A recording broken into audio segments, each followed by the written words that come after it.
Isu perceraian tiba-tiba berembus dari pasangan Dude Herlino dengan Alyssa Subandono. Dude Herlino diisukan berpisah dengan istrinya. Hati saya ini nggak tega sebenarnya. Beberapa kali sudah ada mediasi yang berjalan. Saya tidak pernah membayangkan yang selama ini berjalan ternyata juga bermasalah. Herlino membawa lari uang dana syariah 1,2 triliun. Ini aku baca berita ini Sekarang susah banget untuk dipercaya yang mana nih. Dude Herlino diisukan berpisah dengan istrinya. Astagfirullahaladzim. Dude Herlino membawa lari uang dana syariah 1,2 triliun. Berita. Orangnya di sini. Halo Pak, siap, sehat ya? Alhamdulillah. Apa kabar Mas Baik, Dude? terima kasih Bang Denny. Mas Dude, banyak kali berita di luaran sana. Saya juga bingung. Ini beritanya kok macam-macam. Kalau kita hari ini fokus dengan dana syariah. Dana syariah G. Ini ada Ibu dan juga Mas Bayu ya. Oke. Beliau ini adalah lendernya dana syariah. Lender itu apa? Lender itu orang yang menyediakan dana, gitu ya. Penyedia Jadi dana. kayak investor begitu? Betul. Oke. Nasabah kalau di bank. Nasabah, seperti itu, oke. Nasabah. Heeh. Nah jadi kan kemarin saya sudah preskon, berita sudah banyak naik tentang ini. Iya. Yang saya sampaikan pada saat itu kan bahwa saya sebagai brand ambassador. Jadi saya keterlibatan di dana syariah itu hanya sebagai brand ambassador. Oke. Tidak ada kaitan dengan internal perusahaan, tidak ada kaitan dengan operasional, dengan semua sistem yang di dalam itu. Oke.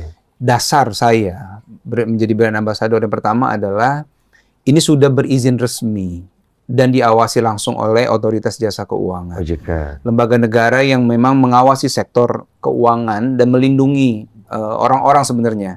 Oke. Kemudian yang kedua adalah skema syariah sebenarnya Bang. Ini kalau saya memang sebagai muslim, kalau kita dengar kata syariah itu memang ada semangat lain sebenarnya. Kemudian yang ketiga adalah sektor yang dialokasikan oleh dana syariah ini properti. Jadi ada asetnya, ada agunannya. Ini menurut dari pihak DSI ya sebenarnya. Saya sempat bertanya, kalau terjadi macet misalnya, pengembalian dana dan sebagainya, oh kita ada agunan dan aset yang itu bisa dijadikan agunan untuk bisa dijual gitu kan. Jadi kan ada asetnya sebenarnya, ada fisiknya gitu seperti itu. Itu yang membuat saya dan mungkin juga banyak orang-orang yang terlibat di situ ya, yang menempatkan dananya ini kemudian yakin bahwa inilah tempat yang safe untuk kita bisa mendapatkan imbal hasil setiap bulan begitu. Jadi kan DSI ini sudah berjalan dari 2018 kalau tidak salah ya. Iya, 2018. Mendapatkan izin dari OJK kalau tidak salah 2021. Jadi terdaftar 2018, izin sudah dapat resmi itu di 2021 dan diawasi langsung oleh OJK. Oke. Nah, berjalan waktu di 2025 ini, saya dapat info juga dari Ibu ternyata dari bulan Juni dan Mei itu banyak yang menyampaikan bahwa mereka sulit untuk menarik dananya. Sulit menarik dana yang selama ini tidak ada problem sama sekali. Nah, akhirnya ketika mereka ingin bertanya, ada satu masa di bulan Oktober itu kantornya DSI, WFH semua, dan semua pelayanan by online. Nah, itu yang membuat akhirnya banyak bertanya ke saya, Bang. Masuk DM, komen, dan sebagainya. Karena lu BI-nya. Betul. Apa mereka sempat berpikir kayak lu adalah salah satu orang dari dana syariah itu? Ada beberapa yang bertanya, Bang Dude sejauh mana di DSI? Oke. Saya sampaikan memang, saya hanya di brand ambassador yang terikat dengan klausul kontrak. Untuk mempromosikan. Hal sesuatu yang resmi dan legal gitu. Iya, betul. Dan bahkan salah satu anggota DPR, Komisi 11, Pak Haris menyatakan ini resmi, ini legal. Maka tolong OJK membantu untuk bisa memberikan solusi terbaik lah seperti itu. Ya, dan meluruskan juga. Karena selama ini kita tahu kan ini diawasi secara resmi. Nah, yang kita memang pengen tahu juga sebenarnya pengawasannya sejauh mana. Sampai hal ini meledak besar. Bahkan per hari ini dana tertahan itu 1,3 triliun. Oh, terakhir aku dapat update 12. Ini 13. Nah, saya baru dapat juga info 15. per malam tadi itu naik lagi jadi 1,3 dengan jumlah lender adalah 4.545 lender. 4.545 lender. Yang termasuk paguyuban. Iya. Nah, jadi ada komunitas paguyuban lender DSI. Jadi mereka ini bersama-sama saling memberikan berapa dana yang dana yang tertahan. Oke. Jadi mereka memberikan informasi, saya dananya tertahan berapa, Anda berapa, nanti coba kita totalkan berapa sih dana yang tertahan. Nah, terus kemudian kenapa Mas Dude, kalaupun cuma sebagai brand ambassador, mau nih bela-belain ngurusin masalah ini? Kan nggak semua mau, Mas. Di sisi lain, saya merasa punya tanggung jawab moral. Yang mana banyak dari DM yang masuk ke saya itu menyampaikan keluh kesah mereka. Yang hati saya ini nggak tega sebenarnya. Menyampaikan, Mas, saya pensiunan, uang saya semua di sini. Ada yang bilang saya pensiunan guru, uang saya di sini semua. Ada yang buat ini pengobatan anak saya, Mas. Ini buat dana pendidikan sekolah anak saya, tertahan semua di sini. Boleh tolong dibantu, Mbak? Membaca itu, Bang, itu membuat saya harus bantu menyuarakan. Walaupun cuma BA ya. Dan di sisi lain sebenarnya, yang saya juga merasa mediasi antara DSI dengan perwakilan lender kan sudah berjalan. Tadi saya tanyakan sudah ada 5 kali sebenarnya. Tapi memang apa yang disampaikan ini memang mereka masih bertanya-tanya. Penyelesaian konkretnya seperti apa? Data-data real borrower-nya itu seperti apa? Dan sebagainya. Nah, itu yang mereka belum bisa dapatkan sampai hari ini. Kejelasan. Kejelasan itu, Bang. Yeah. Nah, makanya saya memang berniat membantu menyuarakan apa yang menjadi keresahan mereka. Karena di belakang 2 orang yang ada di tengah-tengah kita ini masih banyak lainnya yang 4.500 tadi itu yang kesulitan sekali, Bang, sebenarnya untuk bisa menarik dana yang memang itu hak mereka sebenarnya. Ini awal mulanya kenapa bisa tertarik sama DSI ini?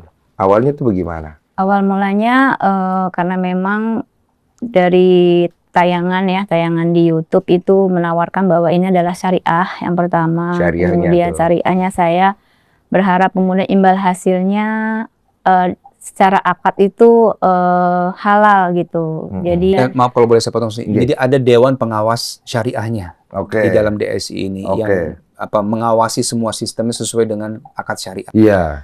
itu udah kayak paket lengkap nih buat saya pribadi untuk berinvestasi gitu kan. Kemudian dengan berjalannya waktu tidak ada kendala apapun.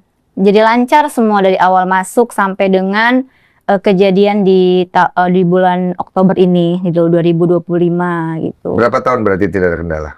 Tidak ada kendala sampai 2025, 4 tahun ya. 4 tahun ya? Oke, 4 lanjut. tahun Monggo. lebih.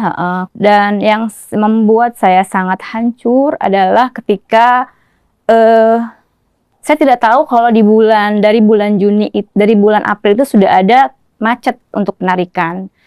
Saya tanya pada CSO atau CS ya, by WA, memang saya mau taruh banyak. Saya bilang, qadarullah, suami saya baru meninggal kemarin bulan April. Dan di bulan Mei saya ada dana pensiun dari almarhum suami, saya terima nominalnya cukup besar dan hanya itulah uang yang saya punya.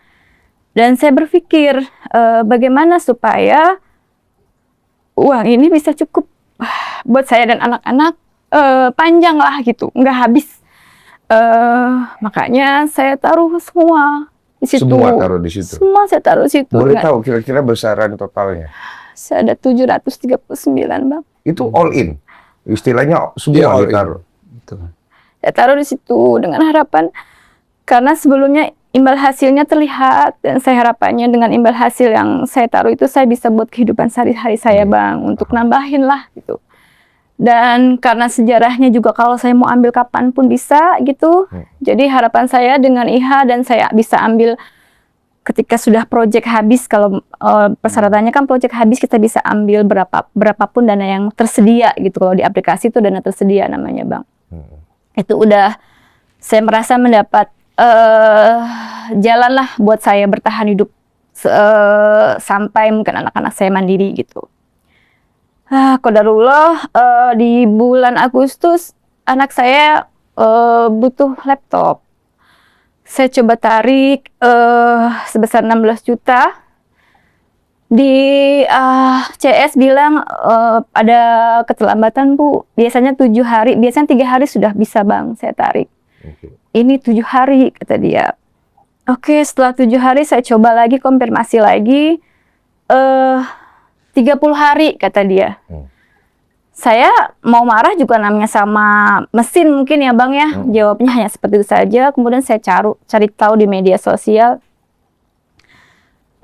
Saya nemu kontak IG waktu itu, ada kontak IG, ada namanya Paguyuban gitu. Saya gabung, saya sudah diminta isi form supaya bisa dimasukkan ke grup. Akhirnya saya masuk dan Masya Allah, kita ada room curhat ya Bang.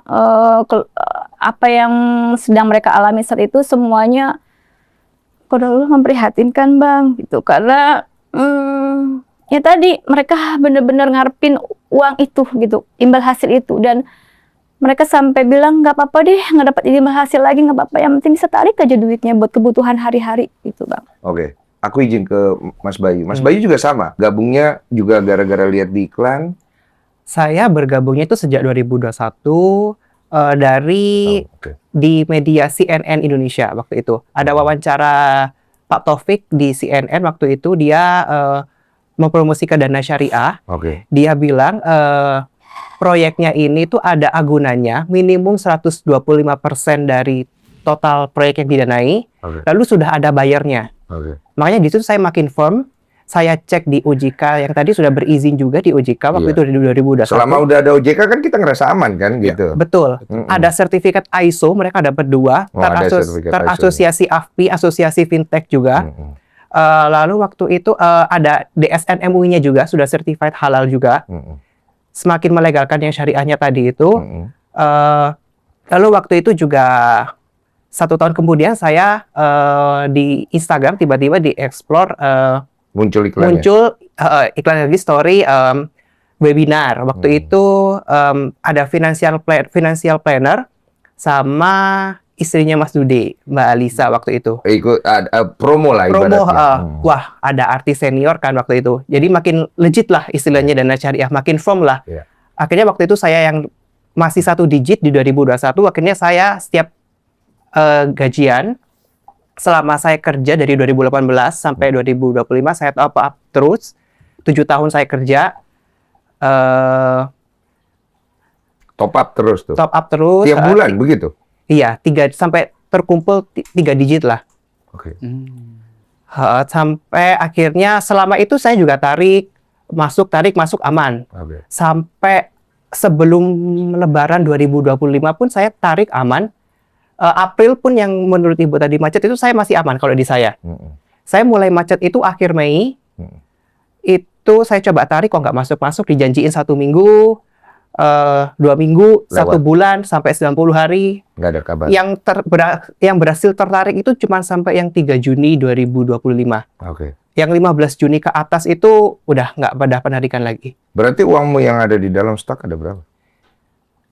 Sekarang yang proyek selesai itu sekitar 122 jutaan. Sisanya 139. Totalnya pokoknya 261. Waktu itu saya cukup masif narik. Waktu itu hampir 400 jutaan dari awal tahun 2025. Tapi saya tarik terus waktu itu karena ada kebutuhan. Dari Februari sampai April itu tuh saya tarik 3 digitan lah. Jadi tarik top up. Tarik gitu top up kan, begitu. Total yang dari informasi ya, yang uangnya yang paling gede nih, nasabah yang ada di dalam ketahan itu berapa? Ada 3 M Bang. Ada 1 nasabah 3 miliar di dalam gitu. Itu kan ibaratnya investasi ya. Apa timbal balik yang sebenarnya bisa didapat ya? Imbal hasil yang tiap bulan itu Bang, kita dapat. Cara hitungnya bagaimana?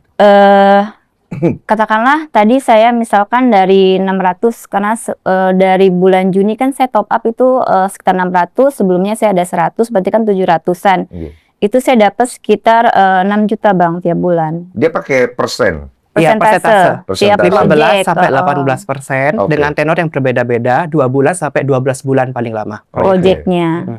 Jadi kira-kira kalau Ibu ngitung gitu, saya setiap bulan nih dari total sekian tuh bisa dapat 6 juta bisa, gitu. Dari 600-700 itu. Iya, makanya saya anggap aman lah buat hidup saya gitu. Jadi imbal hasilnya itu 12 ya. sampai dengan 18% 18%. setara per tahun. Nanti dibagi per bulannya berapa, tergantung berapa lama proyek ini berjalan. Gitu. Ada yang 8 bulan, ada yang 10 bulan, paling lama 1 tahun. Dan per proyek itu tidak boleh lebih dana itu dari 2 miliar, betul ya? Sekarang 5 miliar regulasinya. Oh iya. Ayo kenaikan. Ya, jadi Otoritas Jasa Keuangan itu membatasi, Bang, bahwa nilai proyek tidak boleh lebih untuk fintech ini. Kalau waktu yang saya tahu infonya adalah 2 miliar. Sekarang sudah bisa sampai 5 miliar. Jadi memang ini sangat dibatasi, tapi memang perjalanan waktu ini yang kita tidak tahu di 2025 ternyata banyak yang menyampaikan juga susah untuk menarik dana itu. Berarti sudah tidak ada kejelasan ini udah berapa bulan kalau kita ambil kasarnya ya? Jadi Agustus lah ya yang sama sekali ya. Saya 15 Juni ke atas. Banyak yang Juni itu sudah mulai macet. 5 bulanan? Hampir 7 bulan malah. Udah lebih dari 90 hari. Nah, di Dana Syariah itu kan ada namanya, di fintech itu kan ada namanya TKB 90. Persentase pengembalian dana kepada lender ya, itu pokoknya dalam waktu 90 hari. Mereka itu 99,82%. Hampir tidak pernah ada kegagalan bayar. Makanya saya bilang ini bukan kegagalan bayar. Kok bisa serempak macet di satu waktu semua proyek, untuk semua lender, semua proyek itu berhenti di satu waktu. Itu kan menurut saya itu nggak make sense gitu loh. Menurut kamu apa? Menurut saya sih dugaannya sampai sekarang itu tidak ada data borrower yang dibuka. Nah, kemarin saya juga dengar ada di Radio Surabaya, itu ada wawancara dengan OJK Jawa Timur. Pak Horas siapa, saya lupa. Pokoknya dari OJK Jawa Timur, itu dia bilang bisa ada kemungkinan fraud. Dugaannya fraud itu besar sekali. Kenapa? Dia bilang dananya yang di aplikasi itu, yang kita top up itu, yang kita danai itu, kemungkinan itu fiktif. Transaksi palsu. Begitu. Dulu sempat juga ada beberapa lender itu yang benar-benar survei itu proyeknya itu ada. Tapi makanya sekarang kemarin dari statementnya dari OJK itu sendiri ada dugaan itu transaksi palsu gitu. Fraud. Kan dia properti ya? Iya. Berarti properti ada tanah, ada bangunan, kita bisa lihat gitu ya? Betul. Itu ada itu? Ada, Agut. Mereka juga beberapa kali di media sosialnya itu ngasih lihat. Iya, makasih lihat ini proyek yang dibangun. Video pembangunannya, ada borrowernya juga. Bisa nggak dia bohong itu? Kemungkinan iya, itu salah satu proyeknya yang real ya. Ya bisa iya, bisa enggak kan? Nah, itu dia. Apalagi klaimnya mereka itu ada yang tadi agunan 125% minimum. Jadi kan ya kita semakin firm. Dan mereka kan juga diaudit OJK kan per periodik, per tahunan juga mereka menyampaikan laporan keuangan. Makanya itu saya bingung kenapa bisa lolos gitu loh. Iya, dan kenapa OJK tidak memberikan sinyal? Iya, nggak ada early warning sama sekali. Itu kan poin kan? Betul. Itu sebenarnya. Baru setelah terjadi bom ini, semuanya macet, mereka baru ada tindakan. Itu pun dari masifnya laporan lender ke OJK 157. Oke. Tapi ya dari tanggapan dari sana banyaknya ya kita cuma dapat ganti rugi 0 lah. Nggak ada tanggapan juga. Iya, jadi itu yang membuat kita jadi kayak males gitu ya. Iya, sama itu lagi. Salah satu direksinya, petingginya Dana Syariah itu, Ibu Mary, itu suaminya, itu mantan ex-regulator OJK di tahun 2018. Oke. Nah, makanya itu apakah ini ada hubungan atau ada permainan mungkin ya di sana. Jadi semua laporan keuangan, semua hasil audit itu ya bisa disulap lah. Saya nggak tahu ya, ini dugaan ya. Ya, dugaan. Oke. Gue mau nanya Mas Dude dulu. Mas Dude, ada yang nanya katanya Mas Dude ikut invest nggak di Dana Syariah ini? 2 tahun lalu, jadi gini Bang, saya ketika jadi brand ambassador, saya harus memastikan produk ini benar, saya sudah coba, baru saya bisa mempublishkan ke orang-orang, saya akan jauh lebih enak. Knowledge-nya saya sudah dapat gitu. Terus sampai kayak begitu juga? Betul. Jadi saya taruh dana waktu itu, proyeknya kalau nggak salah 8 bulan. Kemudian tiap bulan masuk imbal hasil. Kemudian pas sudah selesai, saya tarik dana pokoknya bisa juga. Aman. Terus saya pindahkan untuk kebutuhan yang lain kan buat saya. Tapi saya sudah memastikan bahwa yang saya wakili ini sudah benar karena saya sudah bisa merasakan. Dan pada saat saya menyampaikan ke banyak orang di beberapa forum, dan banyak juga testimoni yang bilang, iya Mas, saya juga sudah dapat imbal hasilnya tiap bulan. Iya. Kita kayak punya gaji bulanan ya. Nah itu mungkin yang Ibu dan Mas Bayu tadi sudah sampaikan. Iya. Terus tambahan informasi Bang Denny, beberapa kali sudah ada mediasi yang berjalan, 2 kali offline, 3 kali online ya. Total 5 lah ya. Totalnya 5. Dan ini juga saya dapat info dari Pak Pitoyo sebagai Ketua Lender, Paguyuban Lender. Beliau menyampaikan DSI sudah kemarin mentransfer sekitar 3,5 miliar. Betul ya? Iya, itu proporsinya itu 0,2% dari dana pokok kami total kalau semua. kami hitung. Oke. Dari 3 miliar itu untuk diapakan? Jadi dibagi kepada banyak kepada Ke semua semua lender. lender. Ke Jadi semua lender. ketika kita semua ramai minta pengembalian dana, mereka merilis bahwa mereka cuma punya uang 3,5 miliar. Akhirnya karena dia bilang bahwa lender yang berdasarkan data mereka adalah ada 14.099 orang, berdasarkan kalkulasi yang dilakukan teman-teman, kita dapat 0,2%. Iya. Gitu, masing-masing lender tersebut. Itu bukan solusi.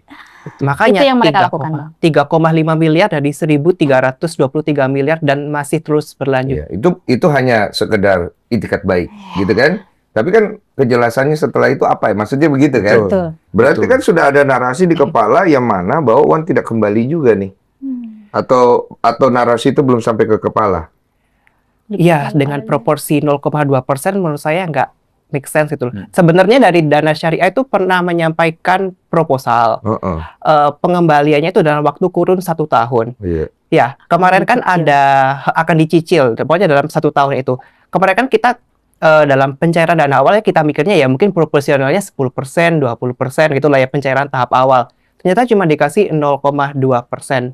Dan mereka nggak buka data mereka sama sekali, asetnya berapa, outstanding-nya berapa, cash in bank-nya berapa, itu mereka nggak buka data sama sekali. Dan makanya kita sebenarnya pertanyaan saya secara pribadi di benak saya nih Bang. Pengawasan yang berjalan itu seperti apa sih sebenarnya? Yang dirilis tiap tahun dengan kondisi baik dan sebagainya itu seperti apa sih yang berjalan? Early warning-nya kok nggak ada gitu. Dan saya juga kan melihat nih dirilis di dalam ojk.go.id kan. Oh ini masuk ke dalam fintech yang memang sudah berizin dan diawasi resmi. Itu menjadi dasar juga saya, oke, berarti saya perpanjang kontrak dengan sesuatu yang resmi legal diawasi oleh lembaga negara sektor keuangan. Nah, ini kondisi seperti ini sebenarnya juga yang akhirnya membuat saya ini kita harus ngomong, harus disuarakan. Mungkin ada petinggi-petinggi bangsa ini yang juga bisa bersimpati dan memberikan perhatian kepada mereka ini. Iya, kalau dari kayak Bayu sendiri, kalau misalnya sampean bisa ngomong sama Mas Taufik itu, ya kan? Pengen ngomong apa sama beliau itu? Iya, itu pertama susah banget lah dihubungin. Dia kayak mengenalkan banget kepada si Prisma Dani itu, si pengacaranya itu. Jadi kalau setiap ada pertemuan, pokoknya kalau seandainya si pengacaranya itu ada acara atau gangguan itu, dia juga ikut mengundur waktunya gitu loh. Transparansi data tolong dibuka lagi. Sama itu kemarin kita sebenarnya juga sudah bersurat ke DPR ya, Paguyuban. Itu sudah, mereka sebenarnya juga sudah tahu. Ada rapat tertutup juga sebenarnya dengan OJK. Cuman ya hasil rapatnya ini kita sampai sekarang nggak tahu gitu loh. Nggak ke-blow up. Kenapa dari DPR-nya juga ini kenapa seakan-akan menutupi gitu loh. Seakan-akan ya? Iya, seakan-akan menutupi hasil diskusinya dengan OJK gitu loh. Ada apa gitu loh. Yang pertama transparansi dulu deh. Semuanya data outstanding-nya berapa, data lender-nya berapa, data lender sudah ada. Maksudnya data total keseluruhan dana lender itu berapa. Borrower yang macet itu yang mana untuk membuktikan bahwa ini tuh bukan fiktif gitu loh proyeknya. Kalau memang proyeknya itu ada dan macet, mana tunjukkan proyek-proyek yang macet, agunannya yang diklaim 125% minimum itu mana gitu ditunjukkan. Karena beberapa lender itu ke waktu sebelum WFH ya, itu mengunjungi kantor Dana Syariah itu mereka minta proyeknya yang didanai, agunannya mana, itu ditunjukkan malah sampelnya. Bukan yang mereka minta, tapi sampelnya. Alasannya dicari agunannya itu adalah dokumen ini carinya susah dokumennya. Jadi kamu curiga fiktif ya? Curiga ya? Iya, dari OJK yang di Radio Surabaya kemarin itu dia bilang ada transaksi palsu. Jadi ini skemanya kayak Ponzi gitu jadinya. Jadi Ponzi jatuhnya kan? Gali lubang, tutup lubang. Dan kalau itu fiktif, kenapa OJK bisa nggak tahu? Betul, dan regulasinya juga soal RDL. RDL ini kan wajib ya. Tapi setahu saya ini dana syariah ini dia tidak melaksanakan RDL itu. Sedangkan RDL ini kan otomatisasi dana lender gitu loh. Biar nggak kecampur semuanya jadi satu gitu loh. Kalau nggak ada RDL kan bisa datanya tercampur, bisa ada opsi tadi gali lubang tutup lubang itu. Kalau dari saya. Oke. Kalau dari Ibu? Pak Taufik, tolonglah. Kita percaya sama Bapak karena Bapak bawa syariah, bilang halal. Itu uang kami, Pak. Uang segitu-gitunya buat hidup kami, Pak.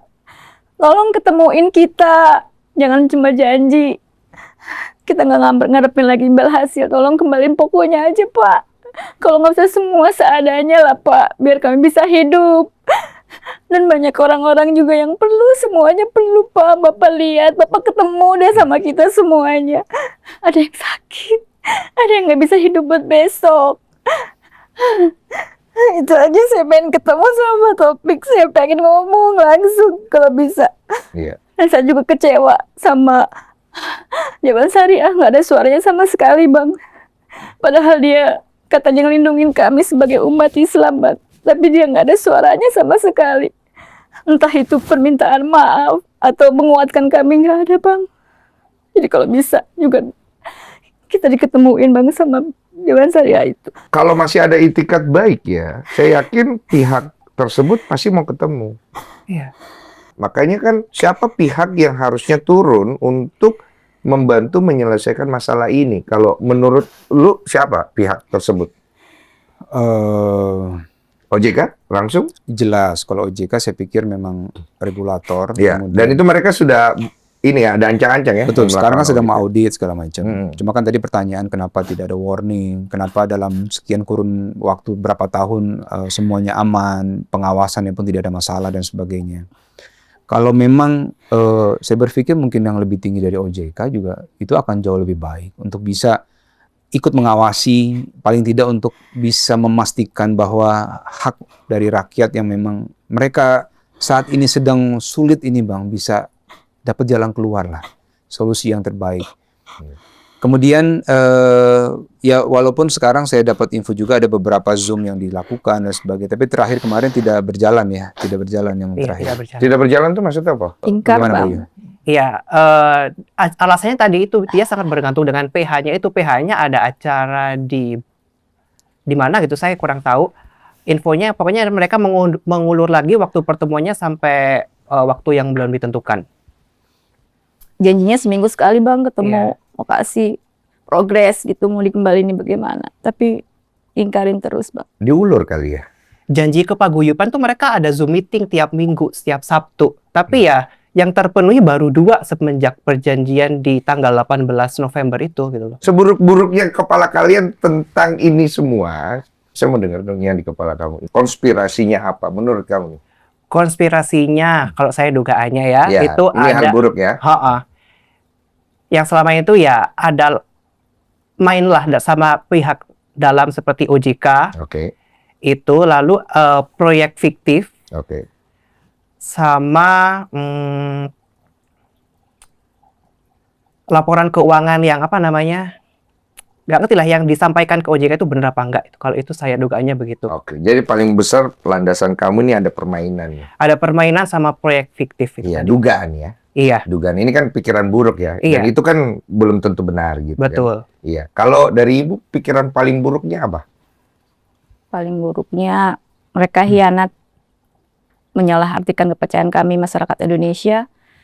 Ketika sudah berkhianat, nggak ada lagi hati di mereka buat lihat bahwa itu benar atau salah, itu uang punya siapa, itu bagaimana. Dan mereka tidak ada itikat baik untuk menyelesaikan ini. Karena dengan berjalannya waktu kemarin kita sudah coba terima, oke, dia bilang ada masalah borrower yang belum bayar dan segala macam. Yang saya heran, saya juga baru taruh 6 bulan yang kemarin, masa langsung macet borrowernya. Jadi benar-benar mereka pengkhianat, munafik, dan mereka orang yang sangat kejam, yang berani menyakiti kami, hati orang-orang yang kecil, Bang. Kemarin yang kabur satu, ceritain. Ada yang kabur? Infonya mengundurkan diri di tengah caruk maruk. Ibu Mary tadi itu. Ibu Mary ini. Yang suaminya ex-regulator OJK itu. Dia itu posisinya di dalam apa? Setahu saya pemegang saham. Jadi siapa aja yang menurut kalian nih harus muncul dan selesaikan? Harusnya Satu, semua. Pak Taufik. Pak Taufik. Kedua, Bu Mary. Dewan Pengawas Syariah. Dewan Pengawas Syariah. Iya, OJK yang memberikan label. Oke. Itu poin-poin yang paling harus muncul lah ya ibaratnya. Iya. Ya. Dan memberikan penjelasan tentang ini semua gitu. Betul. Sampai sekarang kan cuma muncul Pak Taufik aja kan sampai sekarang. Oh, Pak Taufik masih mau muncul? Pak Taufik kan kemarin yang mediasi kan juga Pak Taufik ikut. Dia sempat ngomong apa Pak Taufik pas mediasi? Ngomong langsung ke kalian? Ngomong langsungnya ke perwakilan paguyuban. Oke. Ya bahwa itu tadi timeline janji 1 tahun masalah ini diselesaikan itu tadi. Tapi mereka tidak ada data sama sekali yang dibuka gitu loh. Oke, intinya dia tidak membuka data, tapi saya berjanji dalam 1 tahun nanti uang kalian saya kembalikan. Iya, Gitu. ditagih kalau seandainya 1 tahun ini nggak ada progres gimana? Kalau nggak selesai gimana? Nggak jawab. Belum ada kejelasan. Yang saya lebih heran tuh kemarin di tengah caruk maruk itu, yang kita mempertanyakan di mana data borrower yang macet itu, dia ngelesnya tuh jawabannya mau mencari solusi lainnya lebih cepat dengan mencari investor. Saya curiganya ini investornya ini dia menyasar pensiunan-pensiunan tuh yang duitnya banyak tuh, dia ngadain expo, dia ngadain webinar, ketariklah itu duit pensiunnya yang miliaran ratusan juta itu, buat nutupin lubang yang udah ada di lender-lender yang udah macet gitu. Tapi dari semua informasi yang didapat dari kalangan teman-teman nasabah, ada nggak yang kondisinya sampai lebih parah lagi daripada kondisi kalian? Banyak, Mas. Banyak. Ada yang sampai Banyak, ibunya Bang. meninggal. Ada yang sampai ibunya meninggal? Iya, Gimana? perawatan di ICU, perawatan di rumah sakit yang sebelumnya intinya butuh perawatan dengan biaya yang lebih lah ya. Mereka udah tarik dana dari DSI ini, macet cuma cair 50 juta kalau nggak salah. Nggak cukup untuk membayar rumah sakit, akhirnya mereka turun kelas ke BPJS. Nah, BPJS ini itu nggak cover biaya obat-obat yang sebelumnya, yang obat-obat yang lebih baik lah ya istilahnya. Akhirnya setelah 3-5 hari perawatan kalau nggak salah, si ibu ini akhirnya meninggal dunia di 18 Juni. Hancur Ibu dari dong lender. hatinya itu Si orang. ibu ini kalau nggak salah juga lender. Oh, Dia jadi mau ambil dua-duanya. uang nggak Semua bisa. keluarga lender. Mau ambil uang nggak bisa, Bang. Jadi uangnya di dalam itu dia kan bisa ambil 50, Iya, berarti masih harusnya. ketahan berapa itu? Miliaran dia. Makanya sampai dia tabungan nikah calonnya pun ada ditaruh di situ, nggak bisa ditarik. Dia ada rencana nikah nih, makanya nggak tahu nih jadi nikah apa enggak. Astagfirullahaladzim. Merinding gua. Jadi Tadi yang saya titip ke Abang juga, Bang, dia sama kondisinya sekarang lagi kanker, ada yang kena kanker, sekarang sedang harus beli obat. Iya. Biasanya kan dia pakai obat, pakai IH-nya itu, Bang, kalau Iya. untuk beli obat, tambahan obat. Iya. Terus sekarang terhenti. Kemudian ada yang sedang stroke juga, yang sampai saat ini namanya stroke nggak bisa bagaimana lagi, sudah ada yang seperti itu, Bang. Iya, kayak pasrah ya. Kayak orang pasrah sekarang. Jadi ibaratnya kalian itu apapun yang bisa dijadikan peluang untuk supaya ada yang bisa bantu, kalian akan coba sebaik mungkin. Betul, Gitu Bang. kan Makanya ibaratnya. saya datang ke sini, nggak apa-apa deh, diliatin orang. Mungkin anak saya juga bilang, Bu, jangan nanti Bunda dihujat semua orang. Karena ini kan salah kita gitu, kita salah pilih tempat gitu. Gak apa-apa. Saya jadikan ini buat ikhtiar teman-teman lender saya hari ini ada di sini. Semoga teman-teman bisa menjadi semangat, dan kalau kita mau demo saya ikut demo, nggak apa-apa. Yang penting paling nggak apa yang menjadi hak kita balik, Bang. Terima aja nanti kalaupun akhirnya dihujat. Karena kan pasti ada narasi salah kalian. Kenapa Iya, kalian mau udah banyak, Bang, investasi? kita dihujat, Bang. Saya mau menekankan ya, ini tuh di luar risiko investasi. Kalau risiko investasi kan gagal bayar dari borrower tadi. Kalau ini tuh kan ada kemungkinan fraud, tata kelola, mismanagement. Jadi kalau saya bilang ya ini bukan risiko investasi ya. Banyak kok dari kita itu yang sudah terliterasi keuangannya dengan baik. Tapi orang luar tuh ngiranya kita ya itu sudah risiko investasi dong kalau borrower gagal bayar gini. Ya ini borrowernya aja yang gagal bayar tuh mana gitu, nggak ada. Padahal dari berbagai background, ada yang lawyer, ada yang hakim, ada Ada hakim juga. pengusaha, iya. Banyak dari background yang berpendidikan tinggi gitu loh. Ya, karena itu tadi klaimnya yang sangat luar biasa tadi itu. Iya. Ada yang lu pengen tambahin nggak? Kalau saya memang melihat sedikit banyak nih mengganggu syariah di Indonesia menurut saya ya. Karena kita percaya akan sesuatu yang baik awalnya, tapi ternyata hasilnya seperti ini. Dan ini ada rasa sedih dan kecewa juga untuk saya, dan akhirnya juga saya tidak pernah membayangkan ada angka sebesar 1,3 triliun itu. Dan saya tidak pernah membayangkan ada banyak kisah-kisah yang Ibu dan Mas Bayu sampaikan. Di balik uang itu ya? Di balik itu. Dan saya juga tidak pernah membayangkan bahwa pengawasan yang selama ini berjalan ternyata juga bermasalah begitu. Dan tadi kata Bang juga bahwa skema yang ada di kepala saya dari mulai yang paling baik, pengembalian 100% sampai yang paling buruk itu semua udah ada di pikiran saya juga. Apa yang akan terjadi ke depan? Dan kita sekarang sedang menunggu-nunggu nih Bang. Apa langkah yang akan dilakukan baik oleh OJK yang sedang melakukan audit dan juga pihak DSI. Makanya kami berharap kalau memang ini bisa didengar oleh para petinggi bangsa yang memang punya wewenang besar, untuk bisa memperhatikan mereka ini. Saya akan terus menyuarakan ini sebenarnya, seperti itu. Sampai sejauh mana lo akan komit untuk membantu menyuarakan ini?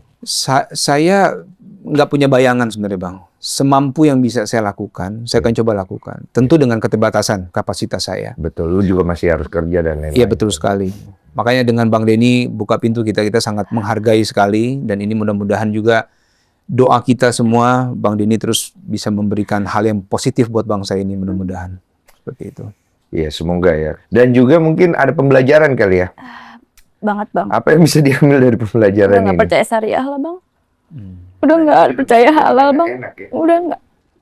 Apalagi Bang, didawasin katanya Bang. Penghargaan banyak. Ya, nggak ada Bang.